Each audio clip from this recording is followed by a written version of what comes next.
kepulangan Karjo ke rumahnya.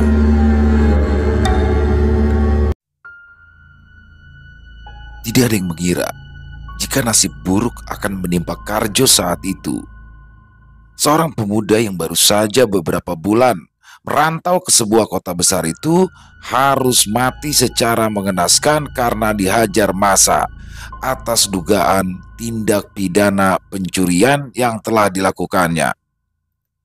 Menurut cerita dari paman almarhum Karjo yang bernama Lekismo, awal mula penyebab kejadian itu adalah ketika Karjo yang beberapa kali membawa pulang sepeda motor tanpa plat nomor ke rumahnya. Lekismo yang merasa curiga dengan terus bergantinya sepeda motor yang dibawa Karjo pulang ke rumahnya pun itu mencoba menanyakan langsung kepada keponakannya yang memang baru beberapa bulan tinggal di rumahnya itu. "Sepeda motor milik siapa itu, Jo? Yang sering kamu bawa pulang itu?" tanya Lekismo kepada Karjo. "Punya Mas Dori, Lek. Itu sepeda motor dari bengkel milik Mas Dori," balas Karjo mencoba menjelaskan. Karena merasa sudah cukup mengenal Mas Dori yang memiliki satu-satunya bengkel servis sepeda motor di daerahnya dan juga merasa percaya kepada Karjo, akhirnya Lekismo pun tidak lagi memperdulikan apa yang dikerjakan oleh Karjo saat itu. Hingga akhirnya kejadian tragis pun menimpa Karjo yang pada malam itu baru saja sampai di rumah Lekismo bersama sepeda motor Supra yang dibawanya.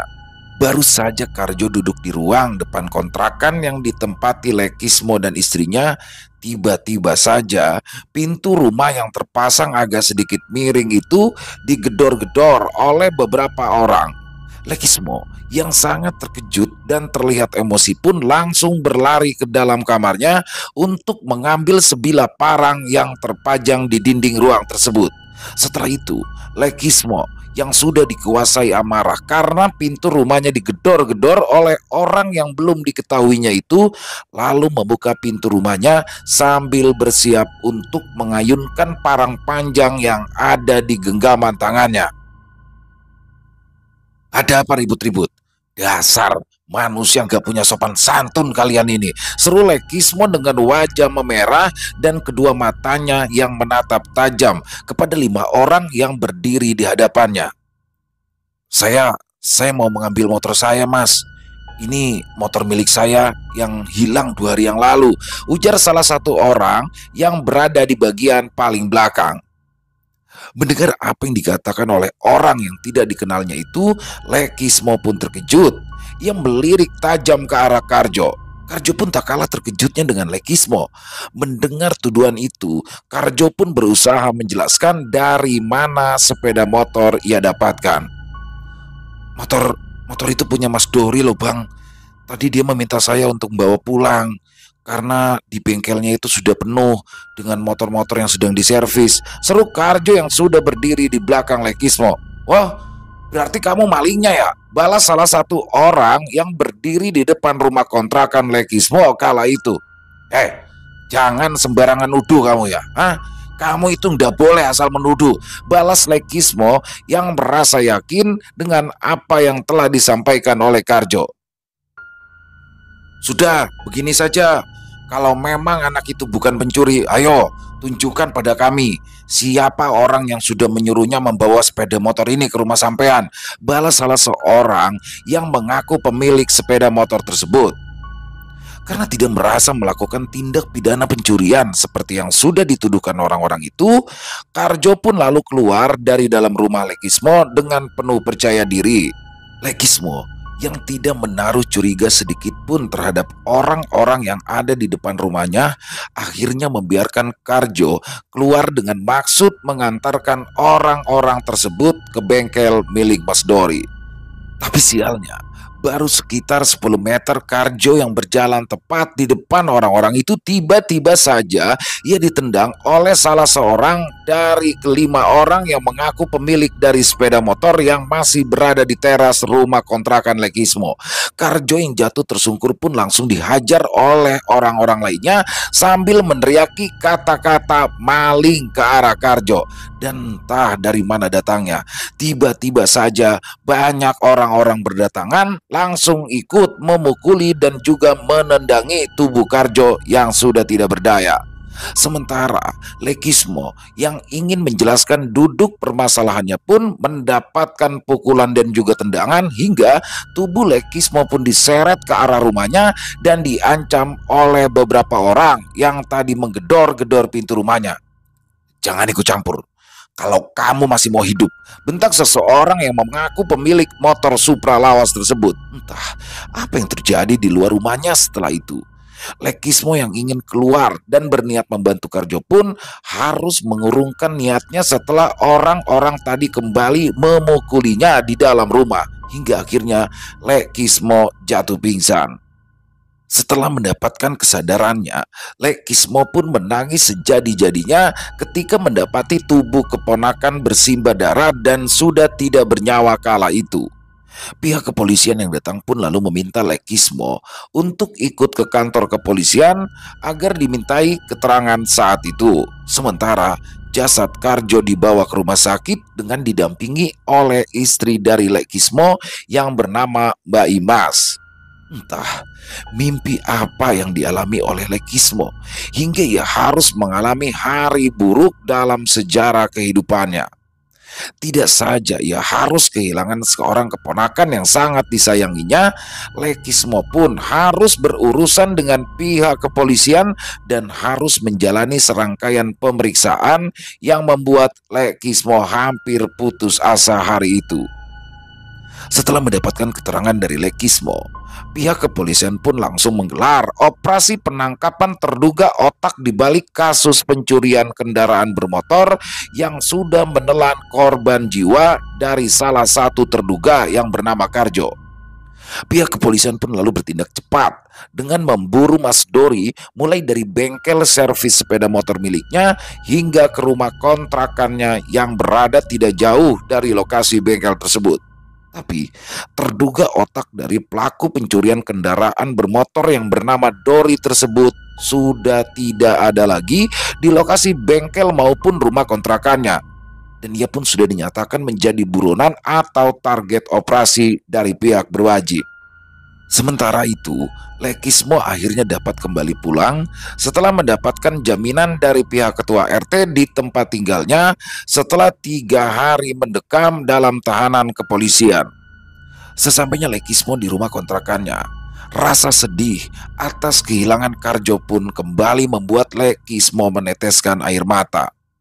Bayangan akan kebersamaan Lekismo dan Karjo yang memiliki cita-cita tinggi pun kembali hadir dalam benak Lekismo saat itu. "Yang sabar Mas Kismo, semua sudah ditakdirkan oleh Allah Subhanahu wa Ta'ala. Semuanya sudah menjadi garis kehidupan sampean dan juga Karjo. Yang terpenting saat ini adalah mari kita sama-sama doakan Karjo agar supaya arwahnya tenang di alam sana dan tidak mengganggu warga sekitar lingkungan kita," ujar Pak RT sambil menepuk-nepuk pundak Lekismo. "Iya Pak RT," balas Lekismo singkat.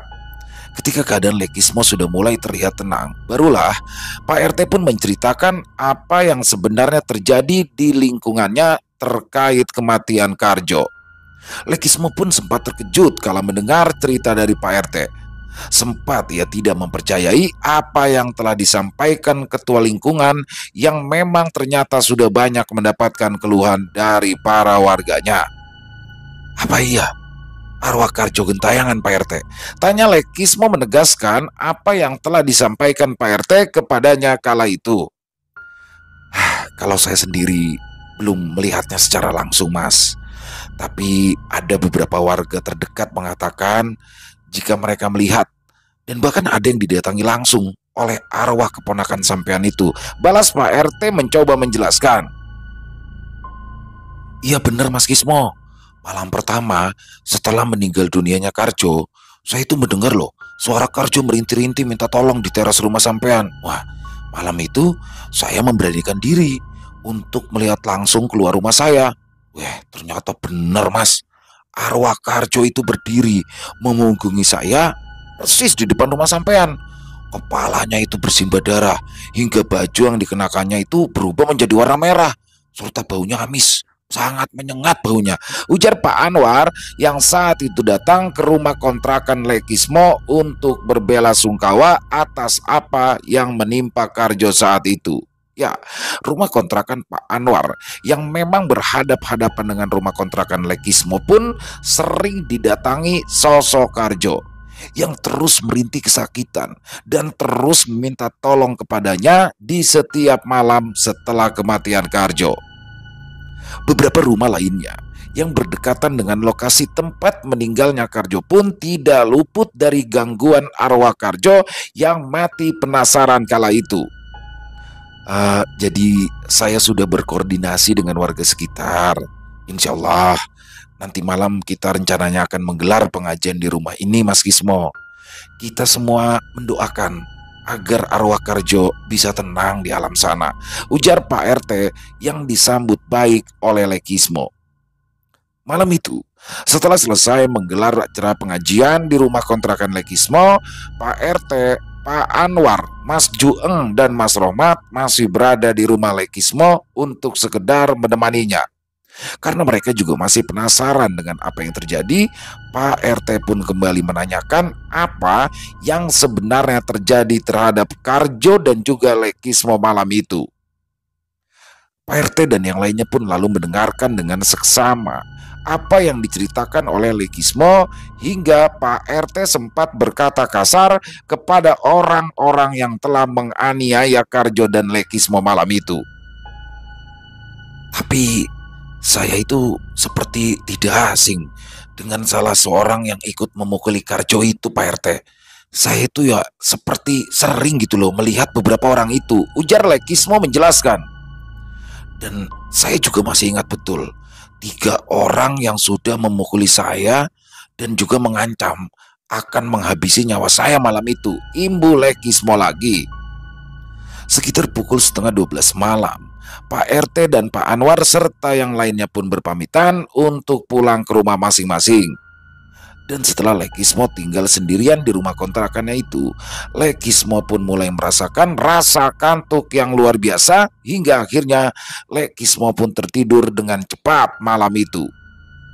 Di dalam mimpinya, Lekismo kembali bertemu dengan sosok Karjo yang terlihat berwajah pucat dan juga terlihat murung.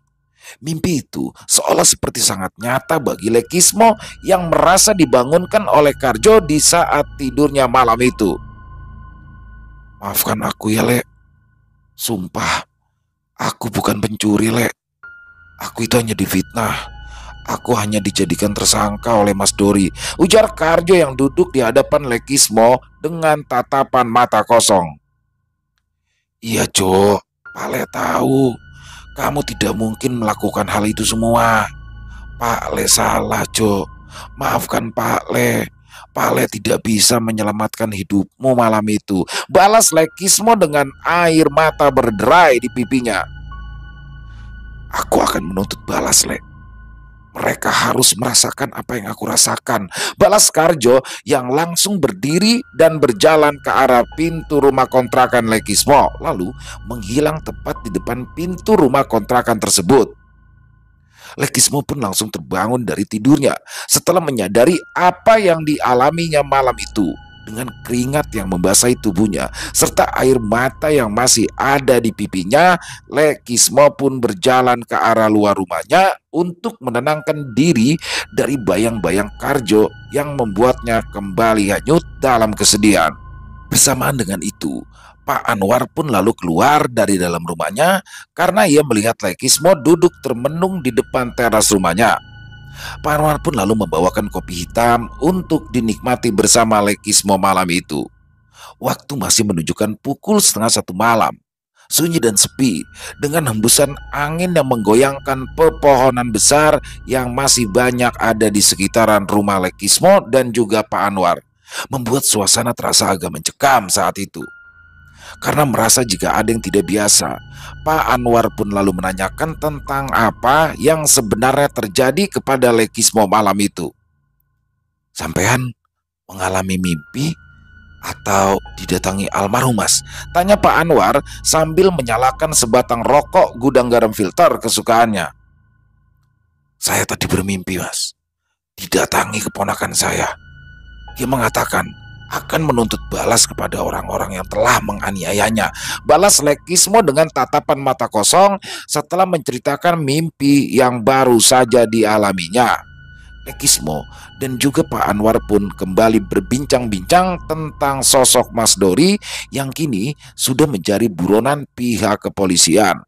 Dan tidak hanya itu, Lekismo pun di sini meminta tolong kepada Pak Anwar untuk membantu mencari orang-orang yang terlibat langsung dalam kematian Karjo yang sangat mengenaskan itu. Keesokan harinya, tepat sekitar pukul 7 pagi, Lekismo yang sudah bersiap untuk berangkat bekerja mendengarkan kabar adanya seorang warga yang meninggal dunia dengan cara yang cukup aneh. Kabar yang didapat Lekismo melalui PRT itu sontak membuat Lekismo penasaran dengan orang yang rumahnya berjarak 2 kilometer dari rumah kontrakan Lekismo. "Kalau begitu, ayo kita takziah ke rumah orang itu dulu, Pak RT," ajak Lekismo yang merasa penasaran dengan kematian orang tersebut yang menurut cerita dari Pak RT, orang itu sebelumnya seperti mendapatkan gangguan dari sosok makhluk gaib. Pak RT dan juga Lekismo bersama Pak Anwar serta Mas Jueng akhirnya mendatangi rumah seseorang yang sudah meninggal dunia tadi malam sekitar pukul 1 dini hari tersebut. Tujuan Lekismo adalah ia ingin memastikan apakah orang yang meninggal dunia tersebut adalah salah satu dari orang-orang yang ikut menganiaya Karjo pada saat kejadian malam naas itu. Sesampainya Pak RT, Lekismo, Pak Anwar dan Mas Joong di rumah duka, mereka pun akhirnya dikejutkan dengan cerita yang beredar tentang kematian orang tersebut. Lekismo pun tak kalah terkejutnya ketika ia mendapati 2 orang yang ikut memukulinya serta juga mengancam akan menghabisi nyawanya, serta 2 orang juga yang dengan lantang meneriaki maling ke arah Karjo yang sudah jatuh tersungkur malam itu. Sorot mata tajam Lekismo pun seolah seperti menguliti orang-orang yang ikut terlibat dalam penganiayaan Karjo hingga akhirnya menewaskan pemuda yang baru saja beberapa bulan tinggal bersama Lekismo kala itu. Dan untuk mengobati rasa penasarannya, Lekismo pun masuk ke dalam rumah duka untuk coba melihat-lihat siapakah yang meninggal dunia pada hari itu. Dan betapa terkejutnya Lekismo ketika ia melihat foto-foto yang ada di dinding ruang tamu tempat di mana jasad orang yang baru saja meninggal itu berada. Foto yang dilihat Lekismo adalah foto orang yang sudah datang ke rumahnya malam itu dan mengaku sebagai pemilik sepeda motor yang ada di teras rumah kontrakannya tersebut. Lekismo yang tidak kuasa ketika mengetahui siapakah yang sudah terbujur kaku di ruangan itu lalu langsung kembali keluar dengan diikuti Pak RT serta yang lainnya. Entah mendapatkan keberanian dari mana, Lekismo yang terlihat sangat marah hari itu langsung saja menghampiri 2 orang yang beberapa hari lalu memukulinya dan juga ikut terlibat dalam kejadian yang akhirnya menewaskan keponakannya. Tunggu giliran kalian. Kalian akan mati sama mengenaskannya dengan keponakan saya, ujar Lekismo sambil mengepalkan kedua tangannya yang ingin sekali ia hantamkan ke wajah 2 orang tersebut. Setelah mengucapkan hal tersebut, Lekismo pun lalu langsung meninggalkan tempat yang masih ramai dihadiri oleh para pelayat hari itu. Pak RT dan Pak Anwar yang merasa sangat khawatir dengan Lekismo pun langsung mengikuti langkah Lekismo pergi sebelum terjadi hal-hal yang tidak diinginkan. Orang itu Pak RT, ya, orang-orang itu yang datang dan menganiaya Karjo.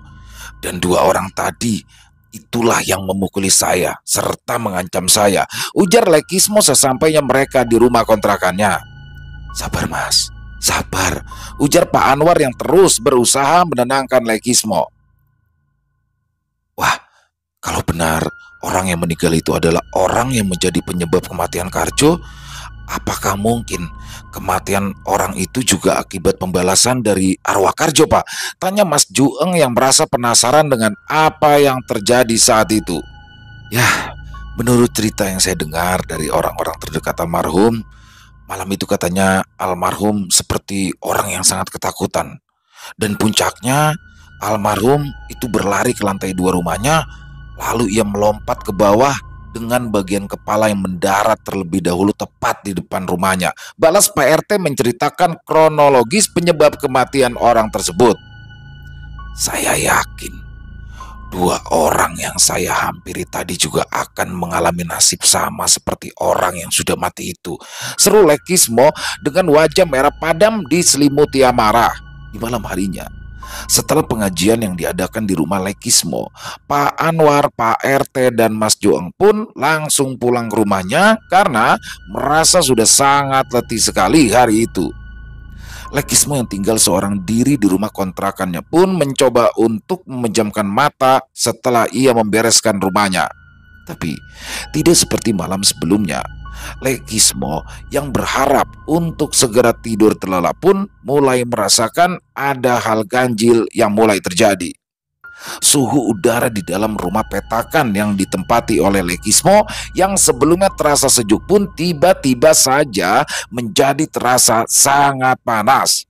Dan tidak lama setelah itu, Lekismo merasa seperti diselimuti asap putih, seolah seperti kabut yang membuat suasana terasa semakin panas malam itu. Tidak lama berselang, Lekismo yang hanya duduk terdiam sambil terus memandangi fenomena aneh yang dialaminya malam itu di ruangan depan rumahnya tiba-tiba dikejutkan dengan kemunculan Karjo. Saat itu, wajah Karjo terlihat bersimbah darah dan pakaian yang dikenakannya pun tampak basah oleh darah yang mengucur deras dari bagian kepalanya. Maafkan aku, Lek. Maafkan aku atas kebodohanku, ujar Karjo yang membuat Lekismo merasa sangat merinding. Iya, Jo. Pak Le sudah memaafkanmu. Kamu yang tenang ya. Biar semuanya diurus oleh pihak yang berwajib ya, Jo. Kamu sudah jangan mengganggu orang-orang yang tinggal di lingkungan ini lagi. Kasihan mereka semua, Jo. Mereka ketakutan karena melihat wujudmu yang menyeramkan ini. Balas Lekismo yang sudah berdiri berhadap-hadapan dengan Karjo. Aku hanya ingin memberitahu sampean, Le. Balas Karjo yang seketika itu juga membuat ruangan tempat Lekismo berada menjadi gelap gulita. Lekismo pun dibuat tercengang ketika tiba-tiba saja ia sudah berada di sebuah rumah yang rupanya adalah rumah dari seseorang yang tadi didatangi oleh Lekismo dan Pak RT serta yang lainnya untuk bertaziah. Di dalam rumah itu, Lekismo pun melihat sosok orang yang sudah menggedor-gedor pintu rumahnya dan juga mengaku sebagai pemilik motor Supra yang sebelumnya dibawa oleh Karjo. Orang yang sudah meninggal itu terlihat duduk ketakutan di sofa ruang tamu rumahnya sambil terus mengedarkan pandangannya ke sekitar. Tidak lama kemudian, muncullah sosok Karjo dengan wujud yang lebih menyeramkan dari yang sebelumnya dilihat oleh Lekismo. Sosok Karjo yang bersimbah darah itu terlihat menyeramkan karena kedua matanya hampir saja keluar dari dalam kelopak matanya serta bola mata itu berwarna merah yang pastinya membuat orang tersebut gemetar ketakutan menyaksikannya dari jarak yang cukup dekat. Sambil berteriak, orang tersebut pun lari ke dalam kamarnya dan setelah itu orang tersebut pun mengunci pintu kamarnya. Lekismo yang merasa bingung dengan kejadian itu pun ingin bertanya kepada sosok Karjo yang terlihat sangat menyeramkan. Tapi beberapa detik kemudian sosok tersebut menghilang dari pandangan mata Lekismo. Tidak berselang lama, Seseorang yang tadi berlari ketakutan masuk ke dalam kamarnya pun kembali terlihat membuka pintu kamarnya. Lalu ia keluar bersama seorang perempuan yang tidak lain adalah istri dari orang yang menjadi penyebab kematian Karjo itu. Orang itu berusaha menjelaskan tentang apa yang sedang dialaminya kepada istrinya, tapi sepertinya istrinya tidak kunjung memahami atas apa yang sedang terjadi kepada suaminya tersebut. Dan tidak lama kemudian, sosok Karjo yang terlihat sangat menyeramkan itu kembali muncul hingga membuat orang tersebut kembali ketakutan. Tapi aneh, istri dari orang tersebut terlihat sama sekali tidak mengetahui penampakan dari sosok Karjo yang sangat menyeramkan. Dan puncak dari kejadian mengerikan yang dilihat langsung oleh Lekismo pun terjadi ketika orang tersebut tiba-tiba saja berlari karena ketakutan ke arah atas rumahnya, hingga ia pun melompat dari balkon lantai 2 rumahnya dan meninggal dunia karena kepalanya pecah membentur aspal di jalanan depan rumahnya. Setelah menyaksikan kejadian tersebut, pandangan mata Lekismo pun menjadi gelap dan tubuhnya terasa sangat dingin, hingga akhirnya Lekismo pun tersadar sambil menggigil kedinginan di ruang depan rumah kontrakannya. Setelah mengalami kejadian yang sangat membingungkan itu, Lekismo pun merasa pusing dan memilih pindah ke kamar tidurnya untuk segera tidur karena seluruh tubuhnya pun terasa sangat sakit dan masih sangat kedinginan. Kejadian yang dialami Lekismo malam itu tidak langsung diceritakan kepada Pak RT, Pak Anwar, dan juga yang lainnya. Lekismo merasa takut dengan apa yang terjadi terhadap orang yang telah ikut andil dalam kematian Karjo malam itu. Ketika pagi tiba, Lekismo yang belum juga membuka pintu rumahnya, padahal jam telah menunjukkan pukul 9 pagi, memaksa Pak Anwar untuk memeriksa keadaan Lekismo. Pak Anwar merasa khawatir dengan keadaan Lekismo yang masih terlihat belum dapat menerima kenyataan kematian tragis dari keponakannya yang memang menjadi tanggung jawabnya tersebut. Setelah beberapa kali mengetuk pintu rumah Lekismo, Pak Anwar pun merasa lega karena Lekismo pun terbangun dari tidurnya walau kondisinya terlihat seperti orang yang sedang kurang sehat pada saat itu. Pada malam harinya, sekitar pukul 9 malam, setelah acara pengajian di rumah Lekismo selesai, ada beberapa orang yang datang ke rumah kontrakan Lekismo. Orang-orang tersebut adalah orang-orang yang beberapa hari lalu ditemui Lekismo ketika Lekismo ikut takziah ke rumah orang yang meninggal dunia akibat terjatuh dari balkon rumahnya. Kedua orang yang beberapa hari lalu ditemui Lekismo itu datang dengan wajah pucat dengan diantar oleh beberapa orang yang salah satunya adalah seorang ustadz dari daerah tempat tinggal mereka. Ustadz yang bernama Ustadz Syukron itu pun akhirnya menceritakan maksud dan tujuan kedatangan mereka kepada Lekismo, Pak RT, dan juga beberapa orang yang masih berada di rumah Lekismo malam itu. Tanpa banyak basa-basi lagi, Ustadz Syukron pun langsung menceritakan apa yang dialami dua orang yang bernama Kasmuri dan Daroji itu. Keduanya mengaku merasa ketakutan karena mereka selalu dihantui oleh sosok Karjo yang tiba-tiba saja datang dan membawa keduanya melihat langsung kematian tragis temannya yang ternyata bernama Jarot. Ya, Jarot adalah otak dari penyebab kematian Karjo yang dituduh telah mencuri sepeda motor miliknya. Mohon maaf sebelumnya. Kedatangan saya bersama Bang Muri dan Bang Daroji malam ini untuk meminta maaf kepada saudara dari almarhum Mas Karjo yang telah meninggal dunia beberapa hari yang lalu, ujar Ustadz Syukron mencoba menjelaskan. Loh, meminta maaf untuk apa Pak Ustadz? Balas Lekismo dengan ketus. Sabar Mas Kismo, serga Pak RT yang meminta Lekismo untuk bersabar. Jika diizinkan, saya nih mewakili Bang Muri dan juga Bang Daroji akan menceritakan apa yang sebenarnya terjadi hingga akhirnya menewaskan almarhum Mas Karjo saat itu Pak, ucap Ustadz Syukron yang tiba-tiba saja membuat suasana agak sedikit tegang kala itu. Jadi sebelum kejadian di malam itu, almarhum Bang Jarot itu mengajak Bang Muri dan juga Bang Daroji ini serta beberapa orang lainnya untuk mengambil sepeda motor milik Bang Jarot yang memang sebelumnya sudah dijual kepada Mas Dori sebagai pemilik bengkel yang ada di pertigaan jalan itu. Imbu Ustadz Sukron mengawali cerita yang disampaikannya. Nah, entah niat jahat itu sudah dipikirkan dan juga sudah direncanakan oleh almarhum Bang Jarot sebelumnya, atau mungkin datang secara tiba-tiba saja.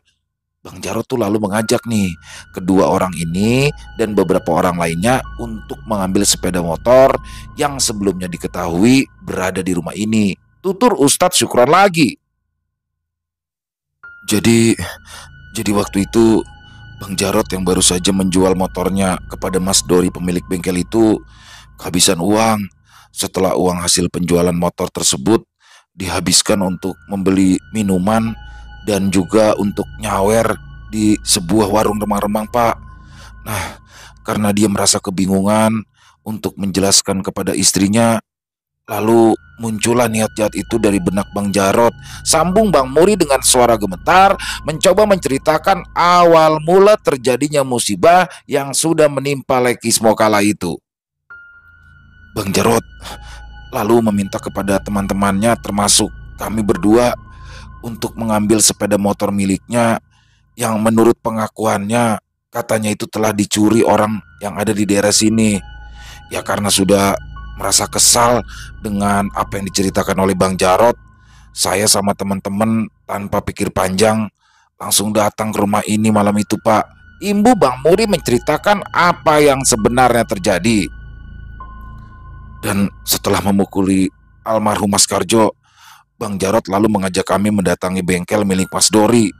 Lalu dia menuduh Mas Dori sebagai penada barang curian. Nah, karena merasa ketakutan akan diajar massa, Mas Dori akhirnya kabur. Sampai saat ini belum diketahui di mana keberadaannya, ujar Bang Muri menceritakan sambil menundukkan wajahnya. Kurang ajar. Kalian ini semua memang binatang, seru Lekismo yang merasa sangat marah dengan apa yang telah diceritakan oleh Bang Muri malam itu. Sabar mas, sabar dulu. Mereka pastinya akan mendapatkan hukuman yang setimpal, serga Pak RT yang mencoba kembali menenangkan Lekismo. Tapi hal yang tidak disangka-sangka pun tiba-tiba saja terjadi. Lekismo terlihat seperti orang yang sedang kesurupan. Ia pun langsung mencekik leher Bang Muri. Pak RT dan beberapa orang yang berada di dalam rumah pun terlihat kewalahan untuk melepaskan cengkraman tangan Lekismo yang masih memegang erat leher Bang Muri kala itu. Untuk apa? Untuk apa kamu menjelaskan semua yang sudah terjadi? Kalian harus mendapatkan balasan yang setimpal atas perbuatan keji yang telah kalian lakukan padaku, ujar Lekismo yang wajahnya tiba-tiba terlihat pucat dan dua bola matanya berubah menghitam semua saat itu. Mengetahui jika Lekismo sedang dirasuki oleh sosok jin jahat, Ustadz Syukron pun langsung membacakan ayat-ayat suci Al-Quran untuk bisa melemahkan sosok makhluk gaib yang sedang merasuki tubuh Lekismo saat itu. Dan tidak lama berselang, Lekismo pun lalu melemparkan tubuh Bang Muri ke arah dinding rumah kontrakannya hingga Bang Muri pun mengerang kesakitan. Keluarlah dari tubuh ini. Kau bukan Mas Karjo, tapi kau adalah jin yang berusaha membelokkan akidah kami, ujar Ustadz Syukron sambil menunjuk ke arah Lekismo. Aku akan pergi setelah orang-orang yang berhati binatang itu mati. Jangan coba-coba ikut campur dengan apa yang terjadi malam ini, balas Lekismo yang wajahnya terlihat sangat menakutkan kala itu. Ustadz Syukron pun kembali membacakan ayat-ayat suci Al-Quran untuk dapat mengusir sosok makhluk gaib yang mengaku sebagai Karjo dari dalam tubuh Lekismo. Dan setelah berjibaku dengan energi besar milik sosok makhluk gaib tersebut, akhirnya Ustadz Syukron pun mampu mengusir sosok makhluk gaib yang mengaku sebagai sosok Karjo. Setelah keadaan kembali tenang, akhirnya Pak RT, Ustadz Syukron dan juga Lekismo serta keluarga dari Bang Muri dan juga keluarga dari Bang Daroji sepakat untuk membawa dan menyerahkan dua orang yang terlibat dalam kematian Karjo itu kepada pihak yang berwajib. Pak RT Lekismo serta Ustadz Sukron dan juga keluarga dari Bang Muri maupun Bang Daroji pun menjelaskan apa yang sebenarnya terjadi terkait kasus kematian Karjo. Setelah mendapatkan cerita yang sebenarnya janggal tersebut, akhirnya pihak kepolisian pun langsung menahan Bang Muri dan juga Bang Daroji serta beberapa orang lainnya yang memang ikut terlibat. Dan tidak hanya itu, pihak kepolisian pun menghapus nama Mas Dori dari daftar pencarian orang yang terlibat kasus kejahatan saat itu. Setelah selesai dengan urusan tersebut, Lekismo pun lalu memutuskan untuk kembali ke kampung halamannya untuk berziarah ke makam Karjo. Selain itu, Lekismo pun menjelaskan apa yang sebenarnya terjadi kepada Karjo yang sempat dituduh sebagai pencuri kepada keluarga besarnya. Kedua orang tua Karjo pun tampak pasrah dan sudah bisa merelakan kepergian anak yang sangat mereka sayanginya itu. Dan mereka pun merasa lega karena pada akhirnya tahu jika anaknya adalah orang baik yang tidak pernah terlibat kasus kejahatan. Malam itu, Lekismo yang sedang tidur bersama istrinya di rumah keluarganya kembali bermimpi didatangi oleh almarhum Karjo.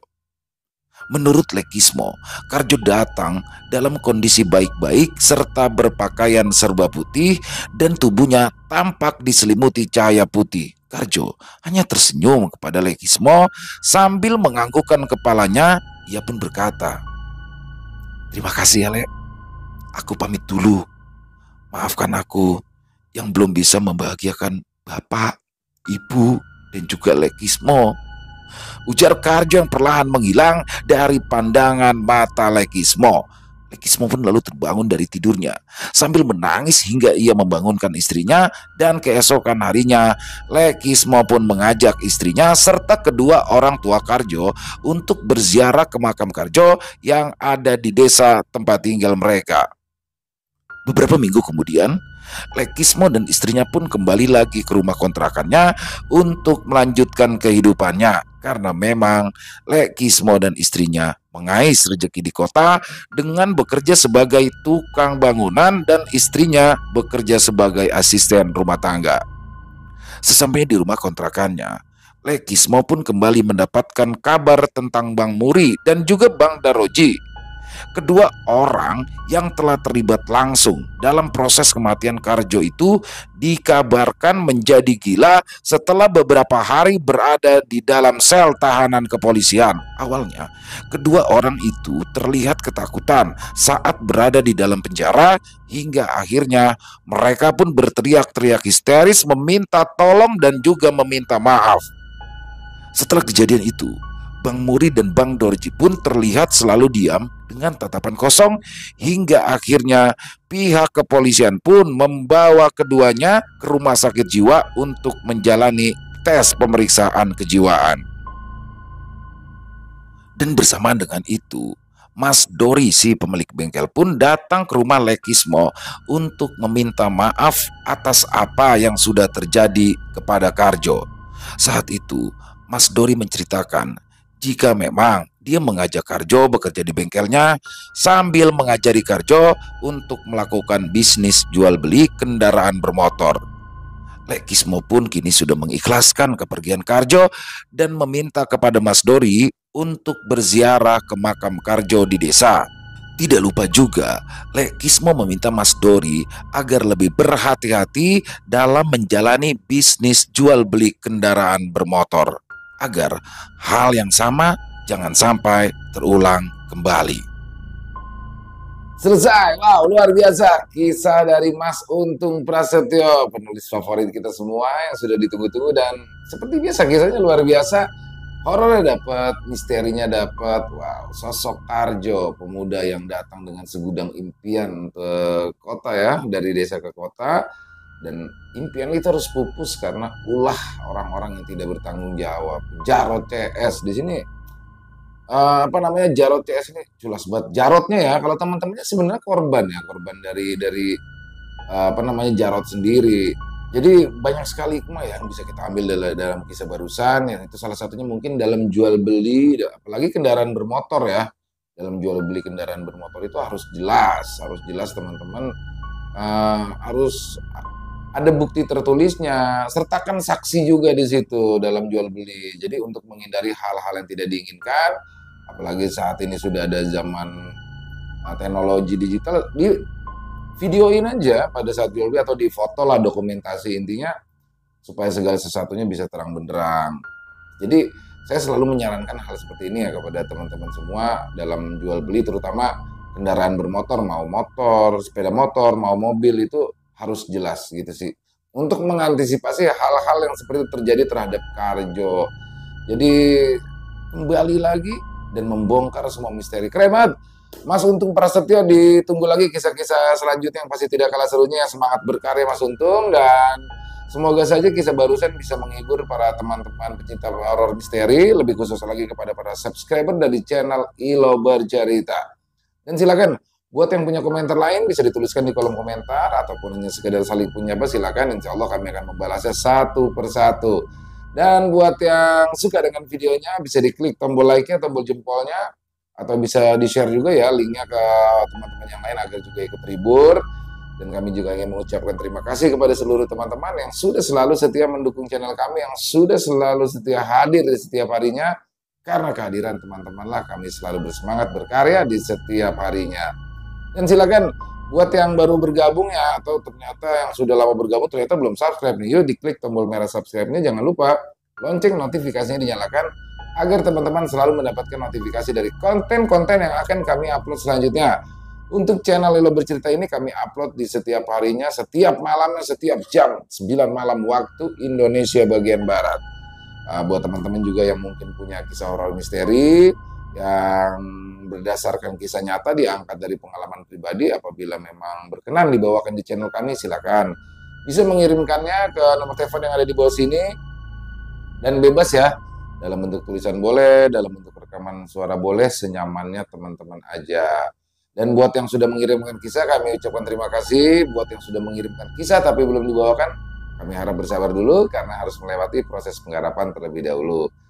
Di akhir kata, saya Ilo mengucapkan permohonan maaf apabila mungkin dalam pembawaan kisahnya barusan ada kesalahan saya dalam berkata-kata, ataupun ada kata-kata saya yang kurang berkenan di hati teman-teman. Saya mohon dibukakan pintu maaf yang seluas-luasnya.